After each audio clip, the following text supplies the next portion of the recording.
Hi, everyone. Thanks so much for joining us today, tonight, wherever you are, for our very special Helen Sawyer Hogg Prize Lecture. We're already seeing lots of comments streaming in. There are people joining us from all over the world. We're really excited to have you here with us tonight. My name is Natalie Ouellette, and I am an astrophysicist at the Université de Montréal in Montreal, Canada. I'm also the chair of the Canadian Astronomical Society's Education and Public Outreach Committee, and I'm going to have the pleasure of hosting this event tonight, live from Montreal. Before we begin, I would like to take a moment to acknowledge that the land upon which the Université de Montréal and other academic institutions in Montreal are situated is the traditional territory of many Indigenous peoples who are the custodians of these lands and waters. Montreal has long been a gathering place for diverse nations of the Haudenosaunee and Anishinaabe federations long before the arrival of the French. We are grateful to have the opportunity to live, work, collaborate, and learn here, and we respect the continued connections with the past, present, and future in our ongoing relationships with Indigenous and other peoples within the Montreal community. I invite all attendees tonight to reflect on the land upon which you are located and the relationships you have to the communities that have inhabited it and continue to inhabit it. Now, a word on tonight's prize lecture. The Helen Sawyer Hogg Prize Lecture was initiated in 1985 by the Canadian Astronomical Society with the participation of the Royal Astronomical Society of Canada, the Planetarium Association of Canada, and the Royal Canadian Institute. It continues as an annual public lecture co-sponsored by Casca Trust and the RASC, given alternately at the annual meetings of both these societies. And this year, Casca has the great pleasure of hosting. In recognition of the sustained and diverse contributions of Helen Sawyer Hogg, who was also the very first Casca president, she was very committed to public appreciation of the universe around us, and we're happy to celebrate her contributions today. So this week, Casca is celebrating its 50th anniversary, and tonight we are hosting the very first virtual Helen Sawyer Hogg talk. So it's a big day for us all around. So I'll explain a little bit the format of how tonight is going to go. You may be watching us tonight on Facebook or on YouTube. The stream will be available online on the accounts you're currently watching it after today as well, if you'd like to rewatch or share the event with others. We would like to thank many of our partners who are helping us out today: the Institute for Research on Exoplanets, the Royal Astronomical Society of Canada, and Discover the Universe, who are helping us with the live stream tonight.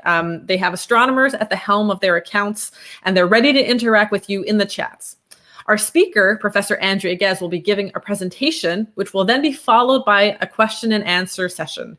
We encourage you to send your questions in via the chat. Preferably, you should post your questions after Professor Ghez's presentation, so it'll be easier for us to track them down this way. So without further ado, I'm very happy to present our speaker tonight. Professor Andrea Ghez received a bachelor's degree from the Massachusetts Institute of Technology and a master's and PhD degree from the California Institute of Technology. She has been affiliated with the University of California, Los Angeles since 1994, where she is currently UCLA's Lauren B. Leachman and Arthur E. Levine's Professor of Astrophysics. In 2020, she shared the Nobel Prize in Physics for the discovery of a supermassive compact object at the center of our galaxy. Her articles have appeared in such publications as Nature, the Astrophysical Journal, and Astronomy and Astrophysics. She is also our 2021 Helen Sawyer Hogg Prize Lecturer, and it is with great pleasure that we will be hearing about her story tonight. Thank you so much for being with us tonight, Professor Ghez. It's just to be giving this Helen Sawyer evening. I'm so thrilled to work that group for the last is at Keck Observatory. Because I was in developing new ways telescope show the universe. It was so interesting, able to study and the specific and asking. I'm so sorry, Professor Ghez. I don't mean to interrupt you. Your sound is really odd. You sound like you're from another planet at this moment. I'm not sure if your Wi-Fi connection might be an issue. I think it might be the Wi-Fi connection. Interesting. We're having a COVID moment just so that I understand. We're gonna go live. We're gonna move someplace else, but I'm. All right, so Professor Ghez is going to take us on a little journey outside, and hopefully the connection will be better. So just bear with us for a moment. So can you hear me better now? At least it's better. It still sounds odd. Was before. Better.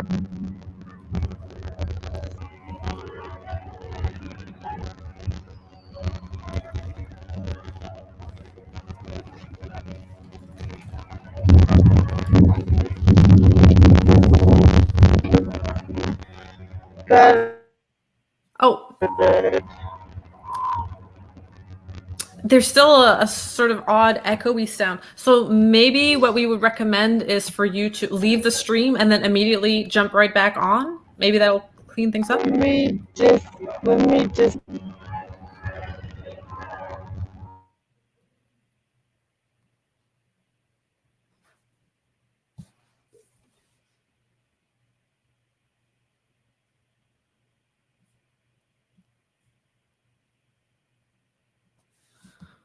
All right, right now it says that your mic isn't connected. So I recommend that go ahead. Better? Yeah, that sounds better. That sounds excellent. You sound like you are on our planet. Yeah. Okay, well, appropriate joke for the topic. All right, so let's return to the center of the galaxy. Okay, you'll just have to re-share your screen real fast. Okay, is it up and going? No. No, you'll have to reshare it. Okay. Thank you for everyone's patience with us. Thank you so much. And clearly, we're all in like trying times virtually, no matter where we are. All right. Okay, now we can see it. So go ahead. You can put it full screen if you'd like. Okay, great. So 25 years ago, I joined the faculty at UCLA, and I was really interested in developing new ways of using the Keck telescopes, which are the largest telescopes in the world, in order to study the center of the galaxy and to ask a very specific question, which is there a supermassive black hole at the center of our galaxy? And what I hope to be able to convince you in the next half an hour or so is that the answer is a resounding yes. And this has given us the best evidence today that these exotic objects really do exist in the universe, which has given us a wonderful laboratory now for understanding both the physics of black holes, in other words, how these objects warp space and time, how gravity works, as well as the astrophysical role that these black holes play in the formation and evolution of galaxies. Okay, so to begin with, I like to start with a question, which is how do you observe something you can't see? And this is an essential question if you want to find and study black holes, because black holes are objects whose pull of gravity is so intense that nothing can escape them, not even light. So we can't see them directly. These objects are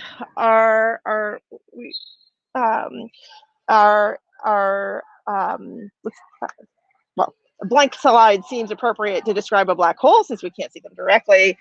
But they're objects where the pull of gravity has overcome all other known forces and forced the object to become the infinitesimally small object known as the black hole. Physicists and astrophysicists love to look at these and study these objects because they represent the frontier of our knowledge or our understanding of how the universe works. Specifically, they represent our inability to bring together the field of general relativity, which is our best description of how gravity works and what Einstein is so famous for, And these objects definitely have a lot of gravity, together with the field of quantum mechanics, which is the field of things that are very small. So because the object is forced to become the infinitesimally small object, in other words, it has no finite size, it is definitely in the realm of quantum mechanics. So when we know how to explain how these two fields work together, presumably we'll understand exactly what a black hole is. But in the meantime, there is an abstract size that we can associate with a black hole. It's known as the Schwarzschild radius, or it's popularized as the event horizon by shows such as Star Trek. And this is it's not a physical size, but again, it's an abstract size. And it's important conceptually for two reasons. One is it's the last point at which light can escape from the black hole. So in fact, we can't get information from inside this radius, inside this event horizon. That's why it's called an event horizon. But it's also important because every object has a mass. Anything with mass has a Schwarzschild radius associated with it. And it's the scale at which you'd have to compress that mass down to in order for it to become a black hole. In other words, at that scale, gravity overcomes all other known forces, and the object becomes the infinitesimally small object known as the black hole. Okay, so to prove that there is a black hole, most directly, one wants to show, or one would need to show that there is some mass inside its Schwarzschild radius. And this radius just scales linearly with mass. So you double the mass, you double the size. Okay, so where do we see black holes in the universe? Where might we expect black holes to occur in the universe? And it turns out there are two very different kinds of black holes, both in terms of their masses. So I'm going to talk about what we call the supermassive.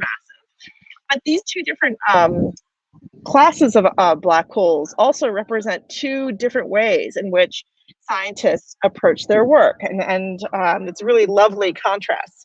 So we thought of black holes from a theoretical perspective, starting with what I call the stellar mass black holes, or the ordinary black holes. And here the story is that people were thinking about the evolution of very massive stars with more mass than roughly 30 to 40 times the mass of the sun, and understood or predicted that at the end of these objects' life, they would become a stellar mass black hole, roughly 10 times the mass of the sun. So start with theory, and now we have wonderful observational confirmation that these objects do exist. So starting with binary stars, and more recently with these beautiful results from the LIGO gravitational wave experiments. Now, the kind of black holes that I'm going to share with you today and have been focused on for the last more than 2 decades has been the supermassive black holes. And what do I mean by supermassive? Well, as you might expect, they're really massive. They're 1 million to 1 billion times the mass of the sun. So this is orders of magnitude larger than the ones we started from. And in this case, we did not predict them theoretically, but rather observations gave rise to the notion that maybe such incredibly massive black holes could exist. And that came from a small subset of all galaxies, known as active galactic nuclei. I like to call these the prima donnas of our extragalactic world because they're kind of show-offs. They're show-offs, and that's what this picture is actually showing us, is an example of an active galactic nuclei, or AGN for short. And it's taken at radio wavelengths, so really long word of what our eye detects, somewhere maybe close to where your cell phone works. And what you see are these jets of emission emanating out from the center. So we can measure how fast these jets are moving and figure out how much energy is in these jets. And that's what gave rise to the idea that something very powerful had to be driving all this activity out from the center of the galaxy.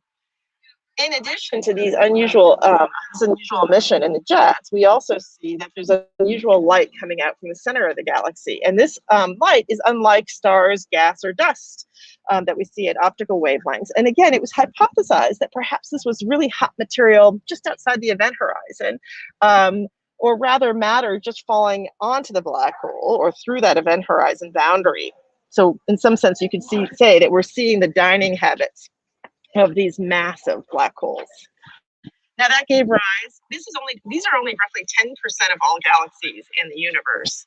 And about half a century ago, that gave rise to the notion or the question, do all galaxies harbor supermassive black holes, not just these show-off galaxies?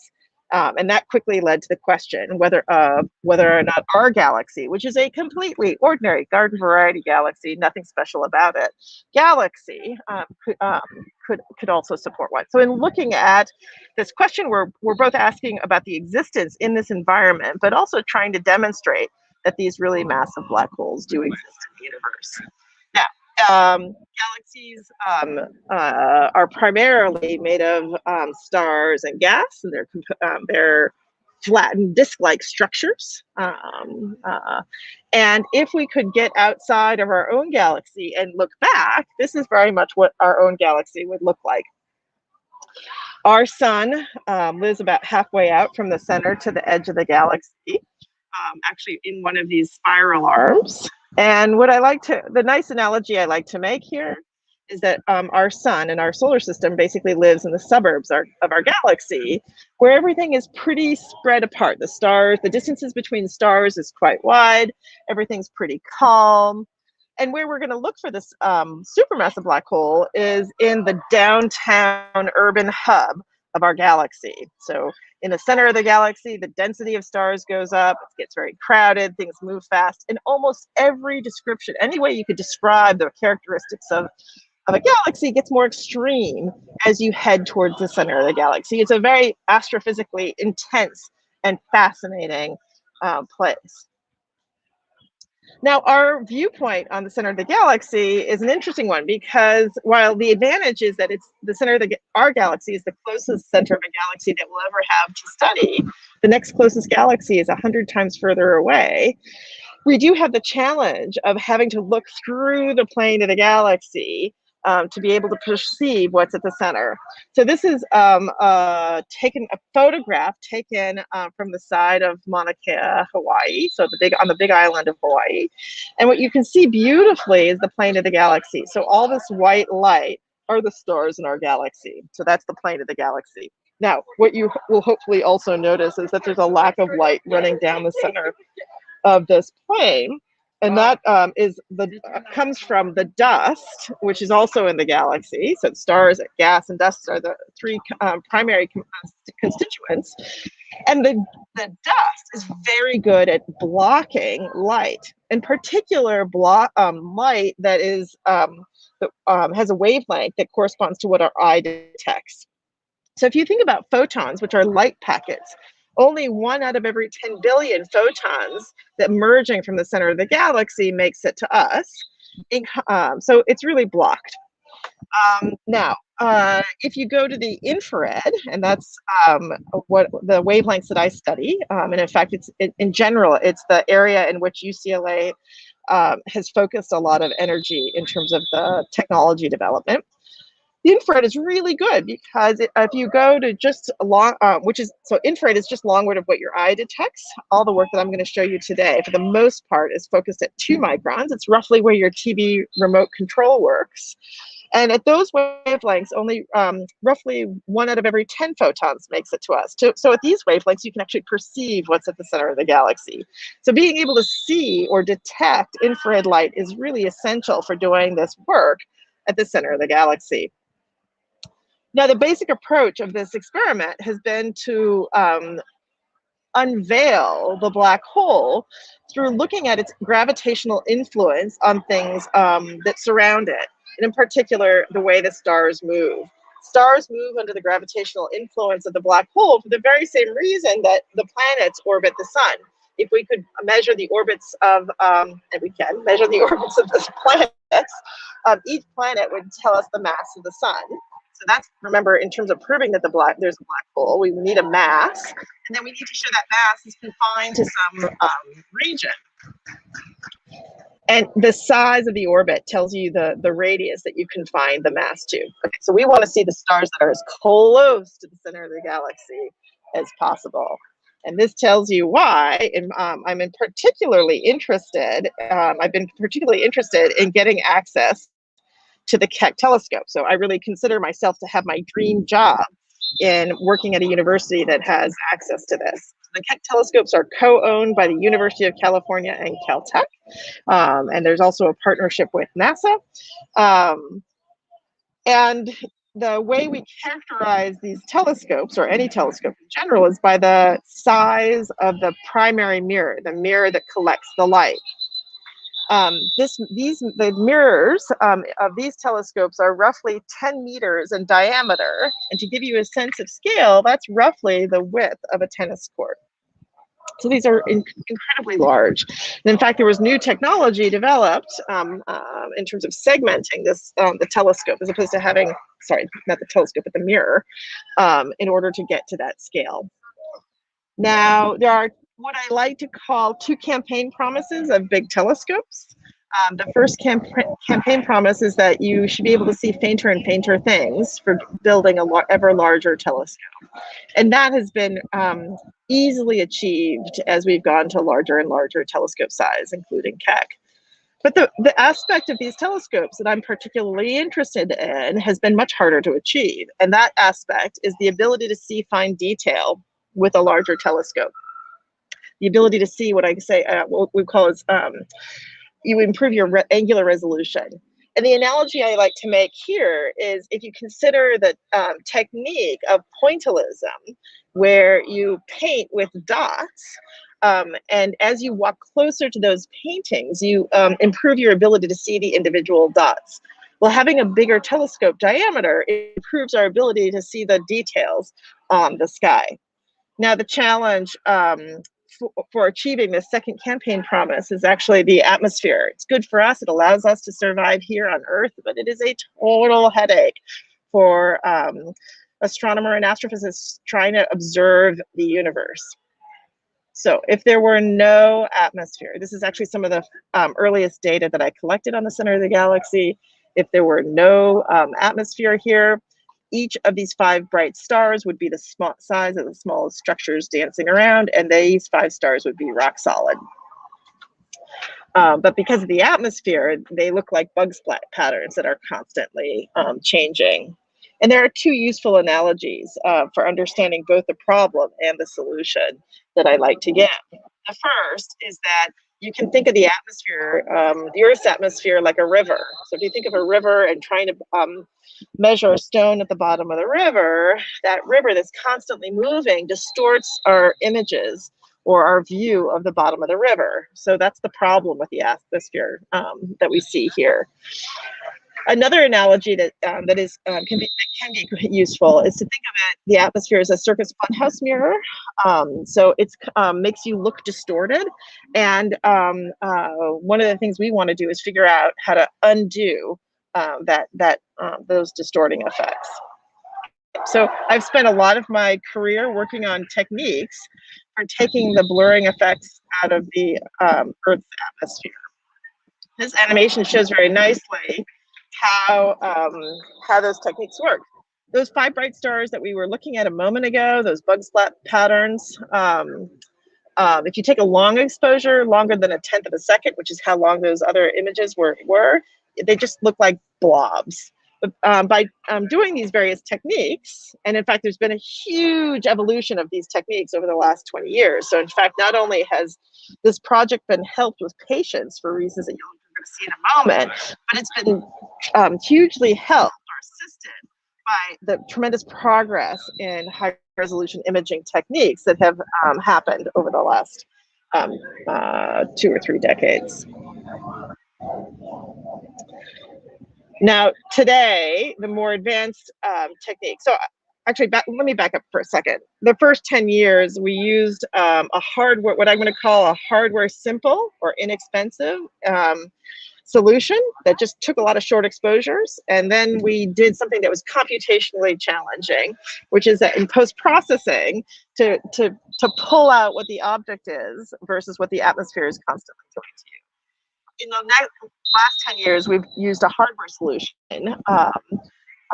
which is much more ambitious. And you might think software is simple, but in fact, it's equally, of course, you can always do more with software.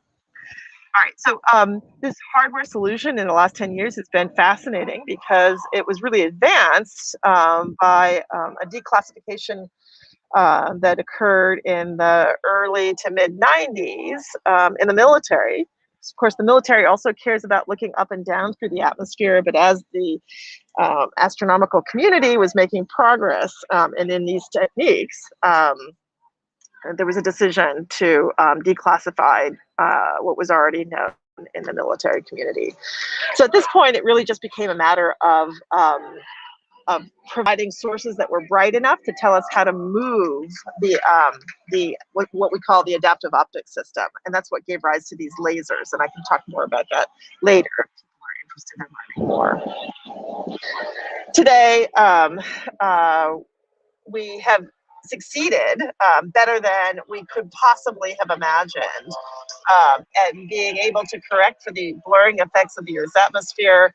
That has enabled us to not only discover thousands and thousands of stars at the center of the galaxy, but actually to measure how these stars have moved, both in the plane of the sky with images, which are shown, which allow you to make an animation, as well as making spectroscopic measurements, which allow us to measure how these stars move on the plane of the sky.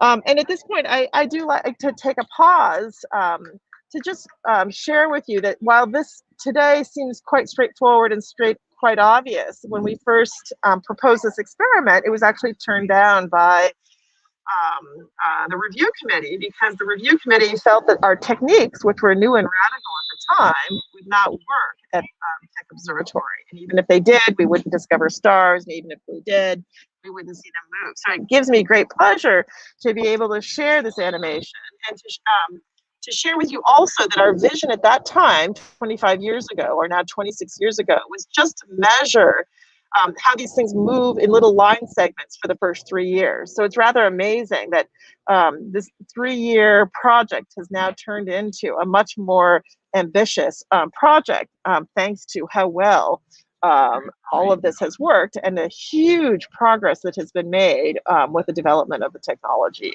in the interim. In fact, today I would say we've not only answered our original question, but we've come up with more questions than answers, as you'll see. As you'll see. Oh, actually, let me just go back for one more second. And you can probably identify my favorite star in the galaxy, or for that matter, the universe. Its name is SO2, and it's the motion of this star that's the most powerful in telling us how much mass is at the center of the galaxy and the region that it's confined to. So to put this in context, what this star, SO2, has told us that goes around every 16 years is that while we knew there was 4 million times the mass of the sun inside this incredibly large region at the outset of this experiment, that region was way too big to be able to claim that that mass was in the form of a black hole. So what this project has done in multiple stages, but by the time that we've reached today, it has confined the mass to a volume that's a factor of 10 million times smaller. So another way of saying this is that we've moved the idea of a black hole from a possibility to a certainty through the ability to get to the diffraction limit of telescopes and measure orbits. Our galaxy is now the only galaxy which these orbital measurements are possible at the center of a galaxy. We've confined this mass to a scale that corresponds to the size of our solar system. And if you think about our solar system, which has 1 times the mass of the sun worth of mass, this is a region that we've now shown has 4 million times the mass of the sun. So we've increased the evidence by a factor of 10 million. And if you think about wanting to improve anything in your life, think of anything that you want more of. Some people might think of, oh, I don't know, my kids might think of their allowances. I can think of various other things. But in this case, we've been able to advance the case for the black hole by a factor of 10 million. So it's not just a small change, but it's quite transformative. So now we have the strongest evidence to date for the existence of a supermassive black hole, not only at the center of our own galaxy, but at the center of any galaxy. So today, the interest in the center of the galaxy, from my perspective, is no longer to demonstrate the existence of a supermassive black hole, but rather to use this as a laboratory for understanding the physics and astrophysics of black holes. Now, there are two different perspectives on this, one from a fundamental physics perspective and one from, I should say gravitational physics, and one from a more astrophysical perspective. So let me start with the astrophysical perspective. And that is, what is the relationship to these supermassive black holes and their host galaxies? At the time that we first we're beginning to announce our results, it was really, people used to ask, which came first, the galaxy or the black hole? It was a little bit like the chicken or the egg question. And we actually had ideas or notions how one could come first in both cases. But today we understand that that is actually just the wrong question, and that it appears that the mass of these the black hole at the center of the galaxy seems to correlate very well with the mass of the central component of the galaxy, known as the bulge. It's roughly about 0.1% of the mass. And that relationship seems to be pretty relatively fixed over the lifespan of the galaxy, suggesting that the black hole plays a very important feedback role in controlling both the formation and evolution of both components. So our galaxy is the only place in which we can look at that feedback mechanism, or try to understand how the black hole shapes the galaxy. And what's so delightful about this project is that almost everything that we could predict in terms of what we should see at the center of the galaxy in the region around the black hole has been inconsistent with the observations. So from a scientist's point of view, I see this as being like a kid in a candy shop, that there's so much more to pursue. So today, there are three very fundamental questions. One is, how did the young stars form at the center of the galaxy? I call this the paradox of youth problem. The young stars, the prediction is that there should be simply no young stars at the center of the galaxy. Young stars form out of balls of gas and dust that are very fragile, and black holes have very strong, what's known as tidal forces. They pull more strongly on one side of the on the side that faces the black hole compared to the more distant side, and that should shred or spaghettify any early star formation cloud. So that leads people to suggest that star formation shouldn't occur. And in fact, young stars even further away from the black hole is what led people in the 80s to suggest that there couldn't possibly be a black hole at the center of our own galaxy. So today we're very confident there is a black hole there, and we definitely see these young stars. The young stars in this animation, I should have said, are the blue-green objects. So they're in fact the dominant part of the population that we can see, and that's an important thing to keep in mind. It's the population that we see. The second mystery is the old stars. Those are the orange stars. The prediction is that there should be lots of old stars, and yet there are very few. There are very few orange stars in this animation. So where did they go? And this prediction that there should be old stars which have had plenty of time to gravitationally interact with lots of the surrounding stars, and should migrate towards the most massive object in the system. I like to call it, like, you can think of the black hole as being the life of the party. So the old stars have had plenty of time to get there.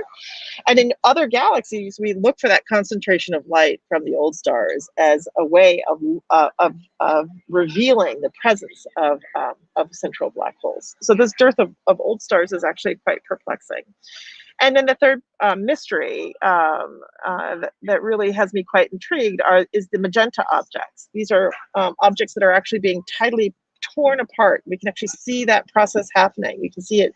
You see them become more elongated as they come close to the black hole, and then more compact as they pass by, emerge out the other side. And so this interaction is quite unexpected, because you need the objects to be about a factor of 100 times larger than anything we would expect in this region.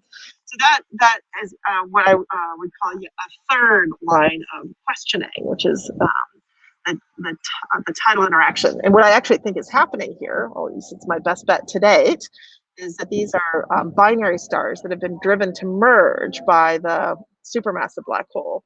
And this might be giving us new insight into what's being seen by LIGO. So it's really wonderful how we can take these different new technologies that give us very new windows, and they each in their own way reveal different mysteries, but our ability to perhaps use those as pieces of a giant puzzle to improve our understanding of the whole. Now, the last thing I want to mention is our ability to look at or study gravitational physics in a new and different way. Now that we have the measurement of complete orbits, once you have the measurement of a complete orbit, in other words, it's made its trip all the way around, you have a seat at the table to do new tests of how gravity works near a supermassive black hole. So these are the first direct tests of how gravity works in this uncharted regime, that of the vicinity of a supermassive black hole.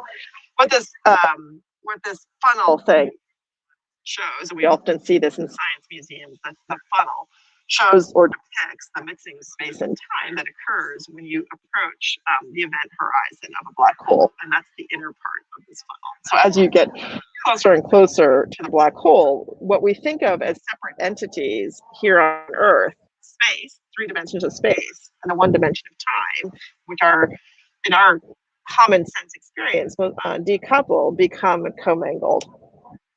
And in fact, there are two tests of how gravity works that can be carried out with these kinds of measurements. And so this is what we're focusing on quite a bit, along with the 3 questions that I just laid out about the astrophysics. The first one is you can look at how black holes warp space-time by looking at the light through spectra and look for what's known as the relativistic redshift. In other words, the wavelengths of light are affected both by what's classically gives us the motion along our line of sight, the Doppler effect, but also there's an extra term from the loss of energy that comes from the photon having to escape out of this relativistic or region where space and time are commingled. The second thing is that what's known as the precession of periapse, which is actually the motion of the object itself. Classically, the object comes back to the same point. Because of general relativity, the prediction is that the whole orbit should precess, or the shape is maintained, but the orientation slowly but surely changes over time. So this is where we are today. Our early measurements of the relativistic redshift confirms how Einstein's predictions and the precession of the periapse turns out to be much more complicated and more like the astrophysics thing, which is revealing more surprises than answers. All of this gets better as your technology gets better. Today, we're only seeing the tip of the iceberg, especially as it relates to the astrophysics, the stars. We only see the brightest stars in the region. And what the analogy I like to make here is it would be like trying to measure or understand the economy by only looking at the largest transactions. They're rare, they're big and rare, and that's like stars. Stars that are bright and rare. So the more populous stars are the fainter stars. So today we can't see a typical star like the sun at the center of the galaxy. But to get there, the key is to continue to improve our technologies, both with the current telescopes. So today we correct roughly 30% of the distortions introduced by the Earth's atmosphere. And by launching multiple lasers, we can do a much better job. With these multiple lasers, we're effectively doing a CAT scan on the atmosphere to correct the remaining things that we haven't been able distortions that we haven't been able to correct previously. The problem of the limitation of one laser versus multiple becomes more and more exaggerated as you go to larger and larger telescopes. So if you think about the future large telescope, and this is a project that in fact Canada is doing in collaboration with University of California, Caltech. Japan, China, and India. It's a very complicated but very exciting project. And as its name suggests, the diameter of the mirror is 30 meters. And it uses the same architecture that was developed for Keck, which is that of a segmented mirror. So it's a really exciting technological, scientific, and can only come together thanks to bringing effective politics that allow multiple groups to come together. This animation shows what the center of the galaxy looks like today, what it would look like with tomorrow's technology, the multiple lasers, and then with this future 30-meter telescope, where we should be able to see the typical sun-like star, probe distances that are much closer to the event horizon, and therefore do much more powerful probing of how our gravity works in the vicinity of a supermassive black hole. So in end to end, let me just say that all of this work has been done in collaboration with just a wonderful team of people. I've worked for the last 26 years with my two colleagues, Mark Morris and Eric Becklin. And in this picture, which was on our first observing run, it also shows my very first grad student, Beth Klein. 26 years later, we're a much larger team. It's a core team of roughly 30 people and a broader collaboration of effectively 100 people as we become a key science project for the development of new instrumentation at Keck Observatory, as well as instrumentation on the 30-meter telescope. In this picture, I particularly like to point out Jessica Liu and Tuan Do, who have also been with this project first as grad students working with me many, many years ago, but now are faculty in their own right, bringing together yet another generation of students and postdocs. So let me end in saying, I hope if nothing else, I've convinced you that there's a supermassive black hole at the center of our galaxy, and that we've been able to not only answer the question that we set out to address, but thanks to the development of technology, open more questions than answers. Thanks for your attention. Thank you so much, Professor Ghez. That was a really fantastic talk, talking about the research, but also some of your personal experiences. I especially enjoyed hearing some of the initial responses to the proposal when you submitted. People weren't so sure that it was worth any telescope time. So getting those kinds of insights are really fantastic. We've been getting lots and lots of comments, great discussion, questions. So now is the time to send your questions in via chat to Professor Ghez. I will start off, and it's a great segue with going towards the next generation of telescopes that you were talking about at the end there. So I have some personal bias for the James Webb Space Telescope. I'm involved in the mission. Some of the eagle-eyed attendees might have noticed my necklace. Is there anything that space telescopes, such as the James Webb Space Telescope, could be able to do for your research? Absolutely. In fact, we put in and received time for the first round of James Webb Space Telescope programming. And so James Webb is a 6-meter telescope. So if it's so what it's very good at is really wide field of view work. Now, adaptive optics is very good at getting to the highest resolution, but the fields of view are much more limited. So while the crowding, the density of stars that are so great at the center of the galaxy means that resolution at the very, very center is the name of the game. There is some radius beyond which going to instruments and telescopes that can give you a bigger field of view and don't care about the fact that you're slightly lower resolution. So typically we think of James Webb as just an amazing telescope to get to high resolution because it is above the atmosphere. That's definitely one solution to get the problems of the distorting effects of the Earth's atmosphere. You get above it. But the power of the techniques that I use just for a single snapshot go as the diameter of the telescope to the 4th power. So close in, you win with the larger telescope, and further out, you win with the telescope that can get you big fields of view all at once. So there's a nice synergy. So we get the large scale context with James Webb, and then the orbits and the details from the larger telescopes in the center. That's great. Yeah, there's a really great complementarity between space-based and ground-based telescopes. What is the next question that we have? All right, is Sagittarius A star generating jets like some supermassive black holes do in other galaxies? And if not, could it eventually create jets in the future? Should we be worried about jets in the Milky Way? Well, in fact, our galaxy probably had much more active phases of its evolution. In fact, the young stars, one thing I should have pointed out in that last animation, as it pulls back, it allows us to look at the orbits. And hopefully you could notice that there was a plane that the young stars actually inhabit. Many of them inhabit a common plane.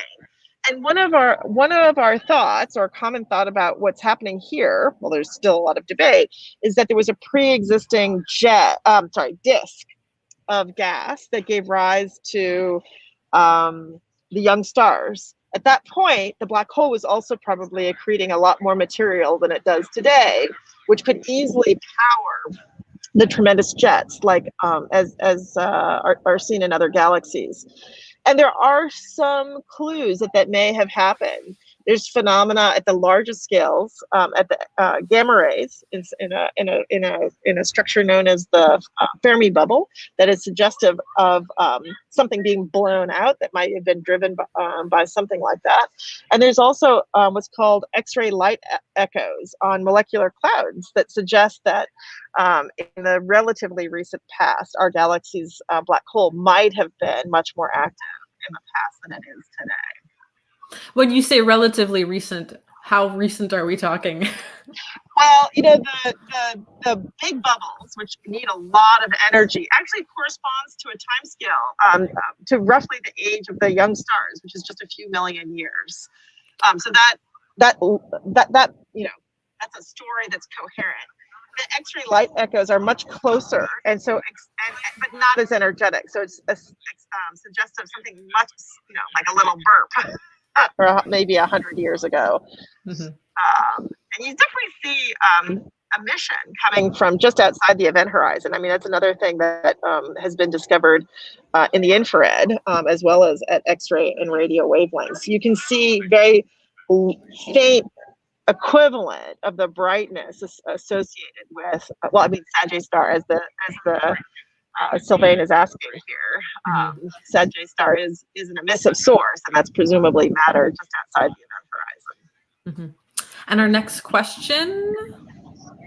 A question from an 11-year-old. Where did these supermassive black holes come from?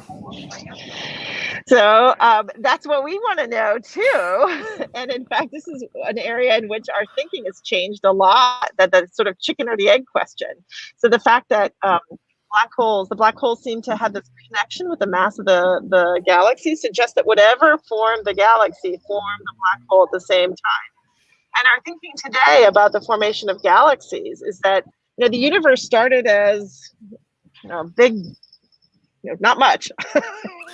And little density fluctuations gave rise to the galaxy. And that when that happened, the black hole also formed at the center. In other words, the collapse of this stuff that was in the early universe gave rise both to the galaxy and then this concentration of stuff in the middle that became the supermassive black hole. Next question. Is it currently possible to do these stellar velocity measurements for the centers of other galaxies? Oh, that's a great question. So actually with the 30-meter telescope, we should be able to start to do the kinds of stellar velocity measurements that we did here. And in fact, this was sort of non-traditional. So it is true that stellar velocities were measured in other galaxies before this. And the way it was done was through spectra. So looking at, for those of you who know a little bit more about spectra, looking at the mostly absorption lines, looking at the width of them to say that things were moving around really fast in an ensemble way, collective way. And what we did here was also to use the average velocity in the early years, but we were looking on the plane of the sky, resolving individual stars. So this approach of individual star measurement should now start to be possible. At least that beginning, that 3-year idea of what we started off with in other galaxies. It turns out that measuring individual orbits is unlikely to happen with this next generation of telescopes, simply because, if you think about Kepler's third law, time is not on your side. Right. The next question. Have we seen where or at what distance the gravitational potential of the central supermassive black hole transitions to that of the larger bulge and disk? So there's something called the sphere of influence of the black hole, and that's the distance at which the mass of other things inside that distance is equal to the mass of the black hole. So that's what we think of as the transition to the larger context. And that's roughly 25 arc seconds, if you want to think in arc seconds. And that's roughly the edge of the actually, it's twice the scale of that larger animation I was showing you, if that is also helpful.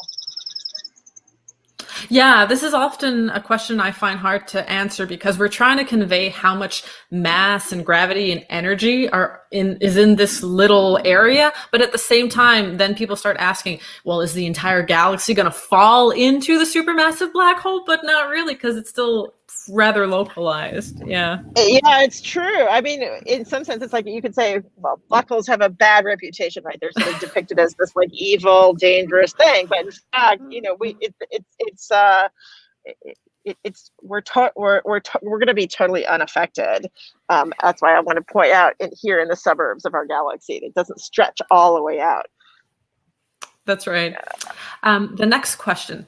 Since the mass of our galaxy is dominated by dark matter, do we expect a high density at the center of the galaxy? Will there be a chance to see some of its effects? Oh, I love that question because that's one of the things that we're looking at with the precession, that orbit, that last thing that I was getting at in terms of the tests of general relativity, how the orbit should twist. So the prediction is it should twist in a direction that's the direction of the orbits.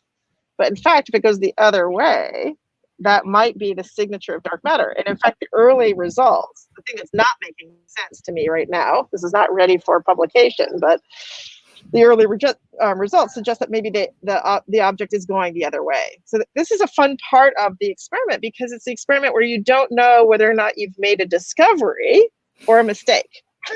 and I mean and I don't mean a mistake in a bad way, but you've developed your software or your analysis to be able to do things that weren't as precise. And so you have to ask yourself very carefully, like, what assumptions did you have to make or did you make at each step? And as you push your measurements to look for more and more sophisticated or high level or smaller effects, you have to be sure that every part of your analysis for putting 26 years of data together in a way that there's not the accumulation of small errors. So this to me it's actually one of the most delightful parts of science is when you're trying to figure out, is this exciting or is it that you just have to work harder? That's how science works. So we'll stay tuned. Hopefully we'll see some of those results coming out soon. Yeah. The next question. Aloha, Dr. Ghez. Have any studies been done to investigate the young stars paradox in effort to understand their origin or to speculate about the galaxy development process? Hi, Milani. I'm so glad you're here. Let's see. So we have done quite a few projects looking at the young stars. They're one of the ones that I'm quite interested in today is looking at the effects of having a companion on how they might evolve and if they might or might not actually be young. So there's a whole bunch of ideas about what I call this paradox of youth problem. You could say they really are young and they really did form there in situ, or you could say they really are young and they form someplace else where the tidal forces are low, but you have to come up with some mechanism that migrates them in very quickly. So very effective transport mechanism. And people have suggested really interesting ideas, like maybe they were formed in clusters with intermediate mass black holes, and the intermediate mass black holes needed to get the migration to happen quickly. And then the last category of solutions has been, well, maybe these aren't young stars at all. Maybe these are old stars masquerading as youth. And there have been all sorts of interesting ideas on these to create such apparently young stars, ranging from taking old stars and stripping off their outer envelope to make them so that you reveal the hot core inside. Another is actually connected to this question of dark matter that came up earlier. You know, what happens to stars if they're dark matter infused? Do you affect their evolution? And again, do you misinterpret what you're looking at because the evolution has been different? So there are a lot of ideas that have been begun to be investigated, but I don't think we have the definitive answer yet. Wow, dark matter infused stars. That'd be interesting. Yeah. Sounds like a good cocktail. I know. The next question is, what are the challenges the Black Hole Telescope team is facing in presenting an image of our own galaxy's black hole versus the image we've seen of M87? So this is bringing up an experiment known as the Event Horizon Telescope. And it's a project that uses a very different approach to studying black holes. So rather than looking at stars in the infrared, they're looking at emission from gas at radio wavelengths. So so the radio can get through the dust, so that's good. But at radio wavelengths, that's long enough that you don't actually see the stars anymore. And the image that's been presented for M87, what you're looking at is light from behind the black hole that's being gravitationally influenced by the black hole, bent around and forms a ring. So they used to call this the shadow of the black hole. It's a photon ring. And that's been beautifully done in the case of M87. M87 is a more massive galaxy. And so remember, we talked about the Schwarzschild radius scaling with the mass of the black hole. So that means that ring, or that place that you expect the photon ring, is going to be much bigger for M87 than our galaxy. And the time scale for variation, which corresponds to the time scale for things to go all the way around, is really slow. Like the further you get from the black hole, it's slower. The reason this is important in terms of what makes our galaxy so challenging for this experiment is that the radio telescopes for the Event Horizon telescopes take telescopes that are located all over the world, and they're making a picture by taking the light from these telescopes. And a piece of this is they're taking advantage of the Earth's rotation. So the object has to be static over the time scale of the Earth's rotation. But the orbital period for our galaxy is shorter than the rotation of the Earth. That's the challenge for our galaxy. So that just means they have to work harder, and I'm sure we'll be hearing more from them. Mm-hmm. Next question: is the galaxy in orbit around the supermassive black hole, or does it just happen to be in the middle?